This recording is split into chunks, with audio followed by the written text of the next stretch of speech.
We are in a society right now kung saan yung mga matatalino, kailangan tumahimik para hindi ma-offend yung mga tanga. Agree ba kayo mga ka-clear? Tama?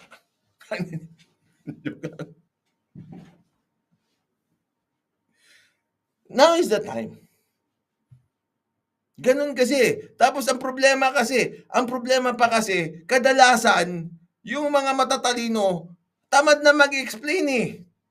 Hindi naman makakaintindi naman hindi makakaintindi hindi ko na paliliwanagan. Pero syempre pagka-pamilya mo, kapag ikaw lang, kayo-kayo na. If you care, please have the patience. Mainstream media doesn't understand what's happening right now. Iniisip kasi nila katulad noon na yun lang yung source. Hindi.